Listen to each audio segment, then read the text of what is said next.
Puji nama Tuhan, saudara yang kekasih, saat ini kita akan mendengarkan firman Tuhan. Puji Tuhan kalau saat ini kita masih diberi kesempatan, saudara. Ya, pergunakanlah kesempatan yang ada. Haleluya. Judul khotbah saya adalah fokus pada panggilan Allah. Sekali lagi judul khotbah saya adalah fokus pada panggilan Allah. Kita akan membuka ayatnya di Matius 22 ayat yang ke-14. Sebab banyak yang dipanggil, tetapi sedikit yang dipilih. Haleluya. Saudara yang kekasih, Tuhan telah memanggil kita. Tuhan telah memanggil kita, dan kita yang ada saat ini, yang sedang bersekutu dengan firman Tuhan, saya percaya kita semua sudah menjawab panggilan Tuhan. Pada waktu seseorang menjawab panggilan Tuhan, saudara, dia akan masuk di dalam pilihan Allah.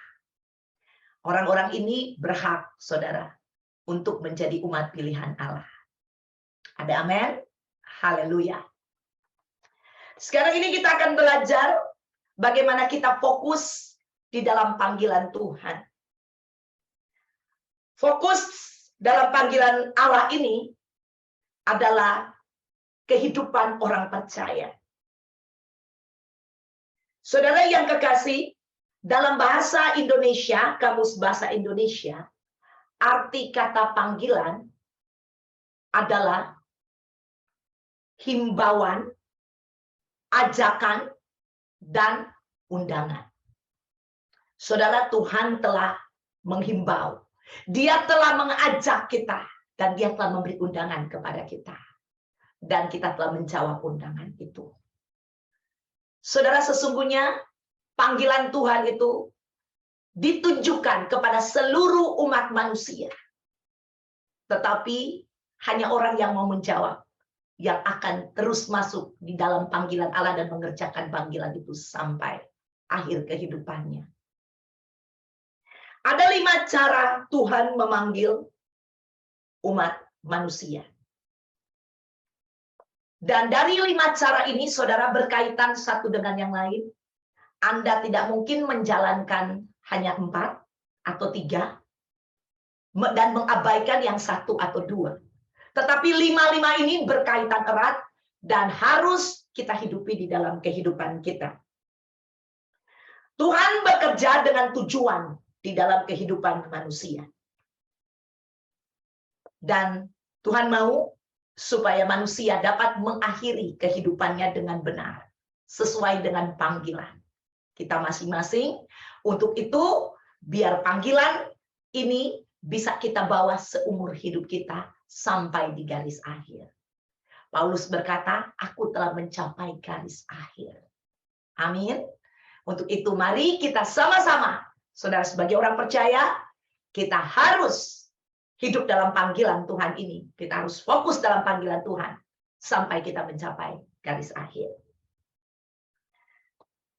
Nomor 1 panggilan Tuhan yang harus kita hidupi adalah ciptaan Tuhan. Tuhan telah memanggil kita sejak manusia pertama di Taman Eden, saudara. Pada waktu Tuhan menciptakan manusia, itu diciptakan pada hari yang ke-6. Hari ke-1 sampai hari yang ke-5, saudara, Tuhan menciptakan alam semesta ini. Kenapa Tuhan menciptakan alam semesta dulu baru manusia? Saudara, tentunya salah satunya adalah supaya manusia mempunyai fasilitas dulu. Baru Tuhan ciptakan manusia. Jadi Tuhan sangat mengasihi manusia. Haleluya.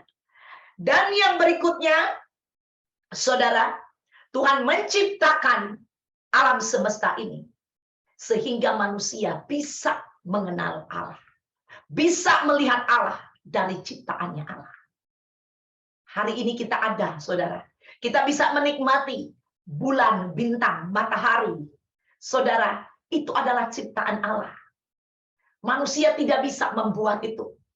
Sudah pasti yang membuat itu adalah satu pribadi yang sangat berkuasa. Dan itu adalah Allah sendiri. Dia mau pada waktu kita melihat matahari, kita bisa melihat bahwa Sang Pencipta kita, yaitu Allah yang luar biasa, ada beserta dengan kita. Amin, saudara kekasih. Allah yang maha kuasa itu, saudara, ada bersama-sama dengan kita. Dia mau supaya dia dikenal lewat ciptaannya. Kita lihat di Roma 1 ayat 19 sampai ayat 20. Karena apa yang dapat mereka ketahui tentang Allah nyata bagi mereka. Sebab Allah telah menyatakan kepada mereka. Sebab apa yang tidak nampak daripadanya, yaitu kekuatannya yang kekal dan keilahiannya, dapat nampak kepada pikiran dari karyanya sejak dunia diciptakan, sehingga mereka tidak dapat berdalih. Haleluya. Saudara kekasih, jadi manusia bisa melihat Allah dari ciptaannya. Jadi tidak ada satu manusia pun yang dapat berdalih bahwa tidak ada Allah. Karena di luar sana banyak orang yang berkata tidak ada Allah. Kalau tidak ada Allah, siapa yang menciptakan planet-planet, saudara yang kekasih? Saudara, kalau kau melihat bintang-bintang, jutaan bintang, bintang-bintang itu sangat besar. Kita nggak pernah bisa pergi ke sana. Sangat jauh. Saudara, jutaan kilometer. Dan kita tidak mungkin bisa menempuh perjalanan itu. Itulah ciptaan Allah, saudara kekasih. Yang kedua, saudara, kita nomor 2 di sini, saudara, adalah Injil. Haleluya. Injil Yesus Kristus adalah menyatakan kebaikan Tuhan. Injil Yesus Kristus adalah good news, adalah berita baik. Karena di dalam Injil dikatakan tentang kematian Sang Penebus dosa umat manusia.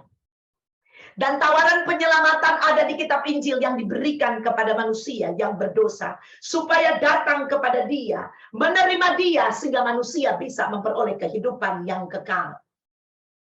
Untuk itu, saudara yang kekasih, kita yang telah menjawab undangan, telah menjawab himbauan, telah menjawab, saudara, panggilan Tuhan di dalam kehidupan kita, dan hidup di dalam panggilannya. Saudara yang kekasih, sudah sepatutnya kita mensupport penginjilan di muka bumi ini. Saudara, mari kita support penginjilan, karena penginjilan itu adalah tugas orang-orang yang hidup di dalam panggilan Allah. Kalau kita telah dipanggil dan kita menjawab iya, dan kita hidup di dalam panggilan Tuhan, kita adalah orang-orang yang menginjil, saudara yang kekasih. Karena di dalam Injil kita bisa melihat Allah. Demikian kita bawa Injil ini, sehingga orang juga di luar sana bisa melihat Allah. Haleluya. Saudara, untuk itu mari kita support penginjilan ini dengan doa-doa kita, bahkan dengan kita pergi memberitakan, bahkan dengan keuangan kita support penginjilan. Karena penginjilan adalah bagian dari panggilan hidup kita. Mari kita lihat ayatnya di Roma 10 ayat 13 sampai ayat 15. Dikatakan, sebab barang siapa yang berseru kepada nama Tuhan akan diselamatkan. Tetapi bagaimana mereka dapat berseru kepadanya jika mereka tidak percaya kepada Dia? Bagaimana mereka dapat percaya kepada Dia jika mereka tidak mendengar tentang Dia? Bagaimana mereka mendengar tentang Dia jika tidak ada yang memberitakannya? Haleluya. Saudara, kita lihat ayat 15. Dan bagaimana mereka dapat memberitakannya jika mereka tidak diutus? Seperti ada tertulis, betapa indahnya kedatangan mereka yang membawa kabar baik. Haleluya. Jadi Injil adalah kabar baik, saudara. Bagaimana orang dapat mendengar Injil? Dikatakan kalau tidak ada yang dapat memberitakannya. Untuk itu kita perlu memberitakan Injil. Ada amin? Haleluya. Saudara yang kekasih, semua kita orang percaya harus memberitakan Injil. Karena Injil adalah kekuatan Allah. Injil menyelamatkan orang yang percaya kepada Tuhan Yesus. Beritanya ada di dalam Injil. Injil adalah kabar baik. Dan sudah sepatutnya sekali lagi kita orang percaya mensupport penginjilan di muka bumi ini. Haleluya. Saudara, kalau Anda setuju dengan firman Tuhan yang saya sampaikan, Anda boleh angkat tangan, tanda Anda berkata amin. Ya, amin itu Anda setuju dengan firman Tuhan. Ya, jadi amin itu kita menyetujui. Kemarin minggu lalu Pastor Doni sudah mengajarkan tentang apa? Tentang bagaimana kita beribadah yang benar. Di mana bangsa Israel ingat dari pagi sampai siang hari, pada waktu pujian dinaikkan, pada waktu ada kata-kata firman Tuhan yang dikumandangkan, mereka berkata amin, amin, haleluya. Dan ini gereja online, saya tidak bisa mendengar suara Anda berkata amin, amin, saudara, tapi kita mau mengangkat tangan tanda kita berkata amin, amin, haleluya. Setuju akan firman Allah, haleluya. Saudara, nomor 3. Nomor 3 adalah baru di dalam Kristus. Tuhan Yesus dia memanggil anak-anaknya untuk berpindah tempat, saudara. Dari kehidupan lama, yaitu kematian kekal, kepada kehidupan baru, yaitu kehidupan kekal bersama dengan Tuhan Yesus. Saudara yang kekasih, Tuhan mau supaya kita tinggal di perjanjian baru. Dia mau supaya kita tinggal di ciptaannya yang baru, saudara. Saudara, yang lama itu adalah kehidupan manusia di dalam dosa.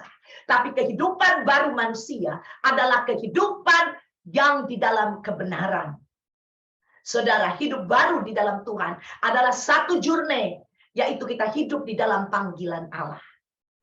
Kita harus ingat baik-baik bahwa kita dipanggil untuk tinggal di dalam panggilannya. Kita harus fokus.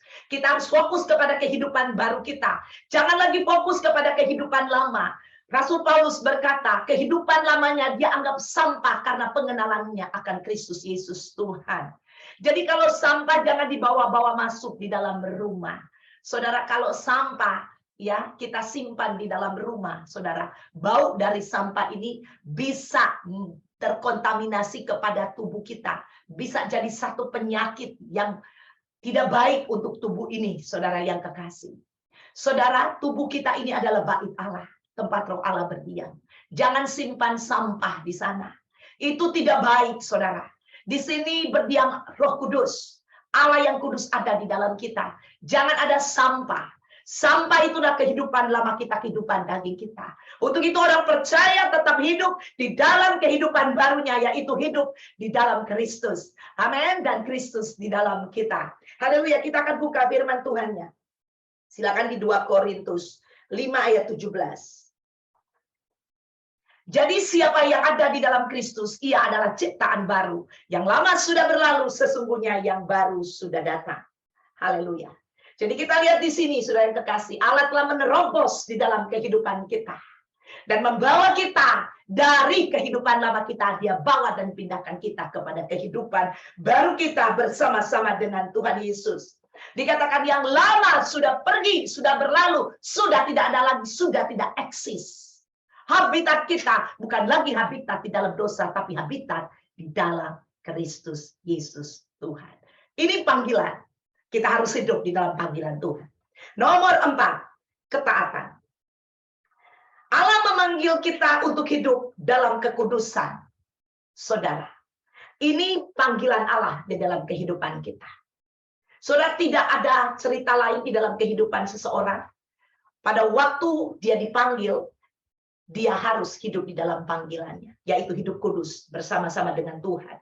Kita baca di 1 Tesalonika 3 ayat 12 sampai 13. Dan kiranya Tuhan menjadikan kamu bertambah-tambah dan berkelimpahan dalam kasih seorang terhadap yang lain dan terhadap semua orang, sama seperti kami juga mengasihi kamu. Kiranya Dia menguatkan hatimu supaya tak bercacat dan kudus di hadapan Allah dan Bapa kita pada waktu kedatangan Yesus Tuhan kita dengan semua orang kudusnya. Saudara yang kekasih, Rasul Paulus menghimbau jemaat di Tesalonika supaya mereka hidup saling mengasihi satu dengan yang lain. Hidup yang saling mengasihi satu dengan yang lain ini adalah hidup di dalam panggilan Tuhan. Ini adalah hidup, cara hidup orang-orang kudus adalah mengasihi satu dengan yang lain. Untuk itu, saudara yang kekasih, kita harus mengaplikasikan kasih itu kepada saudara-saudara kita yang lain. Karena penting sekali kasih itu bukan hanya kata-kata belaka, tapi kasih itu adalah perbuatan yang nyata. Katakan amin. Haleluya. Saudara yang kekasih, penting sekali kita di dalam kehidupan kita, di dalam panggilan Tuhan ini. Saudara, kalau kita baca, saudara semua, kehidupan kita di dalam panggilan Allah ini, saudara yang kekasih, adalah kehidupan yang telah Allah berikan kepada kita. Jadi Allah telah memberikan kehidupan ini kepada kita, dan sudah sepatutnya juga, saudara yang kekasih, kita memberikan kehidupan kita juga untuk orang lain. Haleluya. Dan kasih sangat penting di dalam kehidupan daripada orang-orang kudus. Bahkan di sini di Tesalonika 3:13 berkata, kiranya Dia menguatkan hatimu supaya tak bercacat dan kudus di hadapan Allah dan Bapa kita pada waktu kedatangan Yesus Tuhan kita dengan semua orang kudusnya. Saudara yang kekasih, firman Allah dengan jelas berkata supaya kita tidak bercacat dan kudus. Apa artinya semuanya ini, saudara yang kekasih? Saudara, dengan kekudusan, dengan tidak bercacat, saudara yang kekasih, firman Tuhan berkata, ada satu firman Allah, bahwa tanpa kekudusan tidak ada seorang pun dapat melihat Allah. Saudara, dalam hidup kudus, dalam hidup tak bercacat, kita bisa melihat kasih Allah, kita bisa lihat perbuatan Allah, kita bisa lihat Allah nyata di dalam kehidupan kita. Jadi di dalam panggilan Allah ini, saudara, di dalam 5, saudara, panggilan Allah ini, Tuhan mau kelima-limanya kita bisa melihat Allah di dalamnya. Katakan amin, haleluya. Jadi Tuhan gak mau bahwa kita sudah dipindahkan hidup bersama-sama dengan Dia, tetapi kita tidak pernah melihat Allah di dalam kehidupan kita. Kita hanya melihat diri kita aja sama dunia. Itu bukan yang menjadi tujuan Allah. Selama Anda ada di dunia ini, Anda hidup di dalam panggilan Allah, Anda hidup melihat Allah setiap saat di dalam panggilanmu. Panggilan Anda dan saya. Kita harus melihat Allah. Demikian pada waktu kita hidup di dalam tidak bercela, kita hidup kudus, kita bisa melihat Allah. Ini adalah satu proses sebenarnya. Satu proses pemuritan seumur hidup kita, saudara yang kekasih. Seumur hidup kita, kita harus hidup, saudara yang kekasih. Ada lekukan-lekukan mungkin, saudara, karena di dalam dunia yang gelap ini, mungkin banyak situasi, banyak keadaan yang iblis lemparkan, banyak badai, saudara, yang iblis coba lemparkan. Tetapi saya percaya, saudara, kalau dasar kehidupan kita adalah Kristus, seperti rumah yang dibangun di atas batu, yaitu Kristus, yaitu batu penjuru kita, saudara. Badai boleh datang menghantam rumah itu, tetapi rumah itu tetap berdiri dan kokoh. Rumah itu tidak akan rubuh, karena Kristuslah yang menjadi dasar daripada rumah itu. Dan kalau kita hidup di dalam dasar ini, saudara, walaupun ada badai, seumur hidup kita, saudara, ada badai. Pada waktu ada badai, perahu agak tergoncang, tetapi itu akan tetap berdiri, karena ada Yesus di dalam perahu kehidupan kita. Dan ini adalah proses kehidupan daripada manusia seumur hidupnya. Khususnya anak-anak Tuhan yang hidup di dalam panggilan Allah. Yaitu proses sampai kita mencapai suatu hari nanti, saudara, kita bisa bertemu muka dengan Tuhan. Face to face dengan keadaan yang tidak bercacat. Dengan keadaan yang kudus. Haleluya. Puji Tuhan. Dan nomor 5 kita akan lihat. Ini yang terakhir. Tetapi saya akan lebih banyak bahas di sini mengenai pelayanan nomor 5. Allah memanggil kita dengan panggilan khusus bagi masing-masing kita. Jadi secara spesifik dengan satu tujuan agar kita semua dapat melayani Tuhan seumur hidup kita. Jadi melayani Tuhan adalah panggilan Allah. Tadi saya sudah katakan kita tidak bisa melakukan 3 atau hanya 2 saja atau hanya 4 saja. Dan mengabaikan yang 1 atau mengabaikan yang 2 atau mengabaikan yang 3. Kita harus hidup di dalam panggilan Allah di dalam 5 hal ini. Karena ini sangat berkaitan, saudara yang kekasih. Kita akan lihat di 1 Korintus 12 ayat 4 sampai ayat yang ke-6. Ada rupa-rupa karunia. Perhatikan. Ada rupa-rupa karunia tetapi satu roh. Ayat 5, dan ada rupa-rupa pelayanan, tetapi satu Tuhan. Nomor 4, satu roh. Yang nomor 5 adalah satu Tuhan. Nomor 6, atau ayat 6, dan ada berbagai-bagai perbuatan ajaib, tetapi Allah, nah ini Allah, adalah satu yang mengerjakan semuanya dalam semua orang.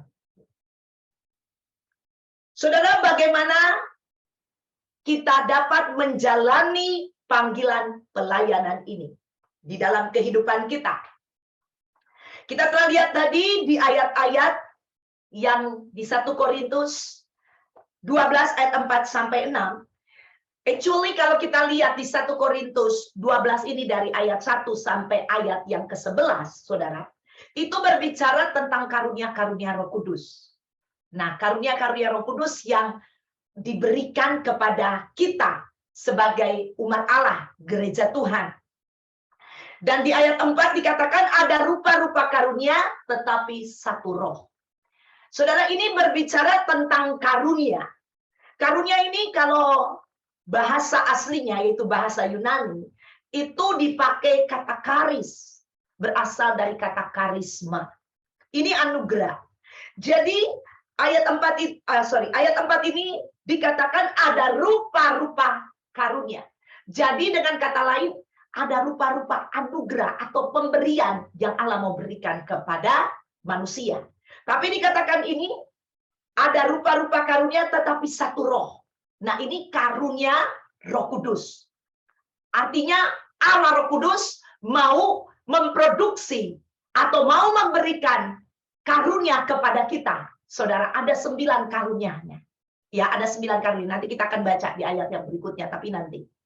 Saudara yang kekasih, 9 karunia ini Roh Kudus mau memberikan kepada kita, atau Allah Roh Kudus mau memberikan kepada kita, supaya jemaat Tuhan bisa saling menolong, membantu satu dengan yang lain, saudara yang kekasih. Nah, ini tujuannya. Tujuan Allah memberikan karunia Roh Kudus kepada gereja Tuhan, kepada orang percaya. Saudara, orang di luar Tuhan tidak ada karunia, ya, nggak ada karunia, ya. Jadi hanya yang di dalam Tuhan Yesus yang ada karunia, karunia rohani. Ini karunia Roh Kudus, karunia rohani. Oke. Jadi ada 9 karunia yang diproduksi oleh Roh Kudus, jelas di sini. Itu disediakan, diberikan kepada gereja Tuhan atau umat Tuhan atau jemaat Tuhan. Nah, kita lihat lagi, saudara yang kekasih, di ayat 5, saudara yang kekasih, dikatakan, dan ada rupa-rupa pelayanan, tetapi satu Tuhan. Nah, saudara perhatikan, ada rupa-rupa pelayanan. Pelayanan, kalau bahasa aslinya adalah diakonia. Pelayanan di sini yang dimaksud adalah, saudara, pelayanan misalkan, ya, contoh, worship leader. Nah, ini pelayanan, ya, pelayanan daripada worship leader. Worship leader itu melayani Tuhan lewat melayani umat Tuhan, ya. Jadi kata-katanya yang tepat atau mungkin supaya kita bisa mengerti adalah demikian. Ayat 5 ini firman Allah yang berkata bahwa dan ada rupa-rupa pelayanan tetapi satu Tuhan. Jadi pelayanan ini ada bermacam-macam. Ini adalah perintah Allah di mana supaya kita mengambil bagian di dalam pelayanan. Ya, dikatakan pelayanan itu kata dasarnya pelayan dan dikatakan adalah satu Tuhan. Nah, saudara, sangat berhubungan sekali antara pelayan dengan Tuhan. Tuhan ini bahasa aslinya adalah kurios, penguasa tunggal atau tuan. Jadi ini berbicara tuan atau majikan dengan pelayannya, dengan hambanya. Jadi melayani Tuhan, kita adalah hamba daripada Tuhan. Daripada Tuhan kita, yaitu Tuhan Yesus. Jadi apa yang diperintahkan oleh Tuhan kita, kita patut laksanakan. Kita patut perbuat itu. Kalau kita belajar tentang arti daripada hamba, itu artinya doulos. Doulos ini artinya budak, saudara. Budak itu tidak punya hak atas dirinya sendiri. Haknya telah dijual habis pada waktu tuannya membeli dia. Dan kita telah dibeli dengan harga yang tuntas oleh Tuhan Yesus dengan darahnya sendiri. Dan kita menjadi kepunyaannya Tuhan kita, yaitu penguasa tunggal kita, Tuhan Yesus. Ada amin? Dan sudah sepatutnya kita mengikuti apa yang diperintahkan Tuhan kita, yaitu supaya kita melayani dia. Nah, cara melayani dia, saudara, adalah dia perintahkan supaya kita melayani jemaatnya. Saudara, saya sedang melayani jemaat Tuhan pada saat ini. Ada amin? Haleluya. Setiap orang percaya tidak ada yang nganggur. Di gereja Tuhan tidak ada pengangguran. Di gereja Tuhan semua orang berkewajiban untuk melayani Tuhan. Melayani umat Tuhan. Dan skop yang lebih besar lagi, saudara, dunia ini kita harus melayani. Ya. Nah, tetapi di dalam skop karunia ini dia adalah untuk melayani jemaat. Tetapi juga bisa dipakai untuk melayani di luar sana. Nah, orang percaya, saudara yang kekasih, telah diberikan wewenang untuk melayani Tuhan. Ini adalah panggilan untuk melayani Tuhan. Jadi tidak ada satu orang pun di gereja yang saya mau nganggur aja, saya mau jadi pendengar aja. Saudara, kalau Anda jadi penonton, biasanya penonton itu orangnya yang suka kritik. Betul? Waduh, ini kok kurang baik, ini kurang begini. Coba aja Anda jadi penonton sepak bola. Ya, pemainnya itu profesional, tapi Anda seolah-olah lebih hebat dari dia. Betul? Kalau kita lihat pemain bola dunia, saudara, mereka dari lahir, udah lahir dengan talent, dengan bakat yang luar biasa. Kalau nggak mungkin jadi juara dunia, saudara, atau pemain dunia. Nah, kita main sepak bola aja, ya, nggak pernah, cuma pernah main mungkin, ya, waktu kecil, kejar-kejaran, sambil ada bola, golnya dibikin sendiri, udah sok jago semua ya. Kalau nonton, aduh, harusnya begini, salah dia, harusnya belok kiri. Waktu dia oper ke kiri, dia ke kanan, dia bisa bikin gol. Ngapain dia lempar ke sini itu bola? Aduh, saudara yang kekasih, ya, ini yang terjadi, ya, ini yang terjadi. Kalau jadi penonton demikian, itulah sebabnya semua orang percaya, semua jemaat Tuhan harus melayani Tuhan. Jadi Anda yang belum melayani Tuhan, tolong hubungi pemimpin selnya.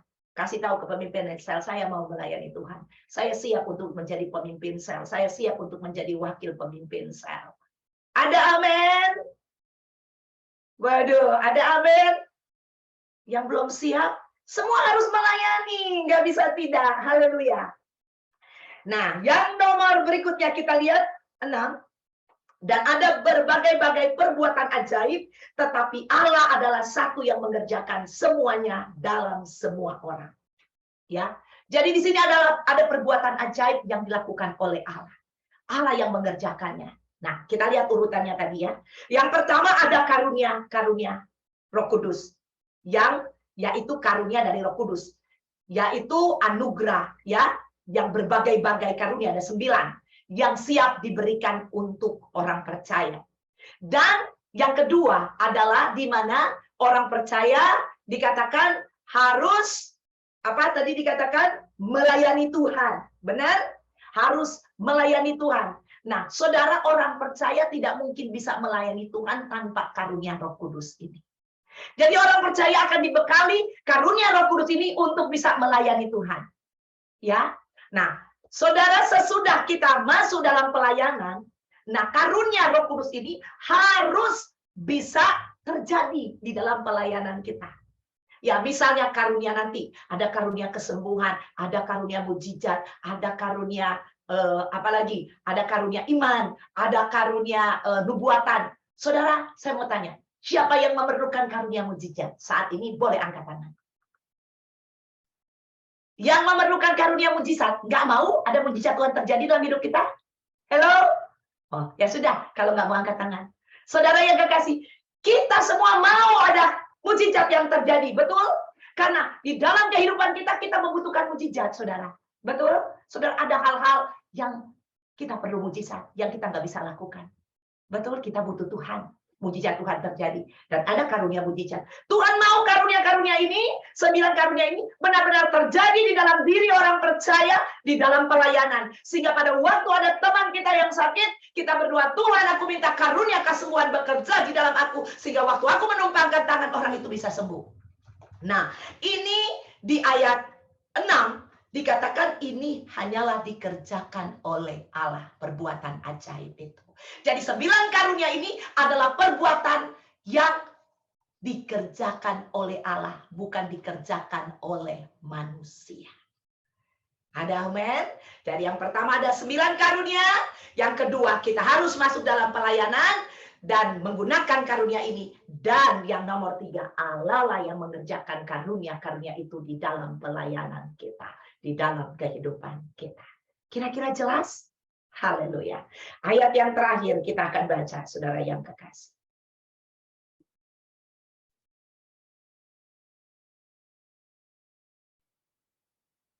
Ayat yang terakhir 1 Korintus 12 ayat 7 sampai 11. Nah, ini saudara perhatikan, ini semua adalah karunia-karunia yang ke-9 itu. Tetapi kepada tiap-tiap orang dikaruniakan pernyataan roh untuk kepentingan bersama. Sebab kepada yang seorang roh memberikan karunia untuk berkata-kata dengan hikmat. Nah, ya, perhatikan. Dan kepada yang lain Roh yang sama memberikan karunia berkata-kata dengan pengetahuan. Kepada yang seorang roh yang sama memberikan iman, dan kepada yang lain ia memberikan karunia untuk menyembuhkan. Ayat 10. Kepada yang seorang roh memberikan kuasa untuk mengadakan mujizat, dan kepada yang lain ia memberikan karunia untuk bernubuat, dan kepada yang lain lagi ia memberikan karunia untuk membedakan bermacam-macam roh. Kepada yang seorang ia memberikan karunia untuk berkata-kata dengan bahasa roh, dan kepada yang lain ia memberikan karunia untuk menafsirkan bahasa roh itu. Tetapi semuanya itu dikerjakan oleh roh yang satu dan yang sama, yang memberikan karunia kepada tiap-tiap orang secara khusus seperti yang dikehendakinya. Haleluya. Jadi saudara yang kekasih, kita perhatikan bahwa ada 9 karunia Roh Kudus yang Tuhan sediakan buat kita, orang-orang percaya. Dan 9 karunia ini adalah karunia. Kalau berbicara tentang karunia, berbicara anugerah, itu bukan karena orang performance sesuatu sehingga diberi penghargaan, dikasih upah, atau dikasih macam-macam karena dia berkarya melakukan sesuatu. Tidak. Tapi anugerah di dalam firman Tuhan atau di dalam Alkitab berbicara bahwa manusia tidak memenuhi syarat, tetapi Allah yang memberikan manusia itu anugerah. Artinya, saudara, bahwa kita tidak bisa memenuhi syarat di hadapan Allah untuk mendapatkan 9 karunia roh ini. Jadi kalau kita diberikan karunia Roh Kudus, itu karena anugerahnya, bukan perbuatan kita. Ya, saudara yang kekasih. Jadi tidak ada orang yang dapat memegahkan diri. Dan banyak di sini kita lihat, khususnya di dalam pelayanan, saudara yang kekasih. Banyak orang mengkultuskan seseorang. Misalnya mengkultuskan hamba Tuhan. Waduh, hamba Tuhan ini hebat banget. Dia bisa menyembuhkan orang. Dia tumpang tangan orang-orang jadi sembuh. Saudara yang kekasih, banyak orang mengkultuskan sesuatu. Waduh, ada hamba Tuhan ini. Dia bisa bernubuat loh. Dan nubuatnya jadi. Dan kita mengkultuskan lagi. Waduh, ada hamba Tuhan ini. Waktu dia berdoa, mujizat demi mujizat terjadi. Dan kita mengkultuskan orang-orang tertentu. Saudara yang kekasih, sekali lagi, pada waktu kita masuk di dalam pelayanan, Tuhan atau Roh Kudus yang menganugerahkan karunia roh, namanya karunia roh, amin, kepada kita. Jadi yang harus kita fokus di dalam 3 hal ini, baik karunia roh dan di dalam pelayanan dan perbuatan ajaib, yang kita fokus bukanlah kepada manusia, tapi kita fokus kepada Allah. Kita fokus kepada panggilan kita yang Allah telah berikan dalam hidup kita. Seorang hamba Tuhan jangan fokus kepada macam-macam. Saya dengan Pastor Doni, Tuhan izinkan mengembalakan jemaat ini, jemaat ICC. Saya bersyukur, puji Tuhan, saudara. Dan saya dengan Pastor Doni terus berdoa kepada Tuhan. Kami minta supaya kami tidak fokus kepada macam-macam, tapi kami hanya fokus kepada jemaat, memberi makan jemaat. Kami fokus kepada firman Allah. Kami fokus kepada hal-hal yang bersifat saudara spiritual di dalam jemaat ini, dan kami fokus kepada jemaat ini untuk membangun jemaat ini menjadi dewasa di dalam Tuhan, dan jemaat yang siap untuk diutus pergi kepada dunia memberitakan Injil. Itu yang hanya kami fokus. Saya berdoa supaya kami tidak fokus kepada uang, kami tidak fokus kepada apapun situasi dan keadaan dunia ini, tapi kami fokus kepada panggilan Allah di dalam kehidupan kami. Katakan amin. Haleluya. Saya berdoa buat semua kita jemaat ICC supaya kita fokus kepada panggilan Tuhan di dalam kehidupan kita. Jangan fokus kepada mana-mana. Jangan fokus kepada politik. Jangan fokus kepada ekonomi. Jangan fokus kepada situasi dan keadaan yang iblis lakukan. Jangan, saudara. Kalau kau fokus ke sana, engkau akan berhenti. Karena engkau akan ketakutan menghadapi dunia ini. Tetapi saya mau katakan, fokus kepada panggilanmu. Rasul Paulus, dia sangat fokus kepada panggilannya. Rasul Paulus, dia berada di penjara, saudara. Di Filipi. Dan dia memenangkan orang-orang penjara, dan orang-orang penjara itu diutus, dikirim, saudara, dikirim kepada jemaat yang ada. Ada jemaat Tesalonika, jemaat di Galatia, jemaat di Filipi, jemaat di mana-mana, saudara yang kekasih. Dan Paulus mengatakan bahwa tolong orang-orang ini yang dia sudah menangkan, tolong pelihara mereka, provide kebutuhan mereka, dan nanti sekeluarnya aku dari penjara, aku akan menggantikan semuanya itu. Waduh, saya baca ini saya nangis, saudara yang kekasih. Bayangkan di penjara demi Kristus, dia masih menginjil, dia masih memikirkan orang lain. Haleluya, saudara yang kekasih, kehidupan kita adalah untuk melayani Tuhan. Kehidupan kita tadi, saudara kekasih, yang poin ini dia adalah untuk melayani, memberikan hidup kita kepada orang lain. Ini perintah Allah, melayani itu kita jadi hamba, Anda jadi tuannya. Saya sedang melayani Anda di sini, betul? Dalam mengikuti perintah Tuhan, saudara. Siapa yang jadi tuannya? Saudara Anda. Saudara, saya melayani Anda. Saya ini hamba Tuhan. Amin. Semua kita harus mempunyai sikap dan mental hamba Tuhan. Mulai dari pendeta sampai kepada seluruh jemaat. Kita adalah hamba-hamba Allah. Kita adalah hamba-hamba Tuhan. Katakan amin. Kita siap untuk melayani Tuhan. Melayani jiwa-jiwa. Melayani jemaat, saudara. Tanpa menghitung jerih payah, uang kita, atau waktu kita, apapun, saudara yang kekasih. Jangan fokus kepada situasi itu. Jangan fokus kepada itu. Kalau Anda fokus kepada itu, Anda tidak fokus lagi kepada panggilan Tuhan. Judul khotbah pada hari ini adalah fokus kepada panggilan Tuhan dalam hidup kita. Ada amin, saudara kekasih? Untuk itu, sekali lagi, saudara, saya mau himbau kita, supaya mari kita tetap fokus kepada panggilan Tuhan dalam hidup kita. 5 hal ini, saudara yang kekasih. Jangan lupa, itu berhubungan satu dengan yang lain. Dan pada waktu kita fokus kepada panggilan Tuhan, tanpa kita sadar, kita berganti hari dalam kehidupan kita. Tiba-tiba kita sudah sampai, saudara. Ya, kita sudah sampai di ujung dari kehidupan kita. Haleluya. Dan kita boleh berkata seperti Rasul Paulus, bahwa aku telah mengakhiri kehidupan ini dengan benar. Aku telah mencapai garis akhir. Ada amin? Haleluya. Untuk itu, saudara yang kekasih, mari sadar. Hidup ini adalah panggilan. Dan tinggal di dalam panggilannya. Jangan kemana-mana. Sampai semua panggilan Allah ini terjadi di dalam kehidupan kita. Nama Tuhan dipermuliakan. Amin.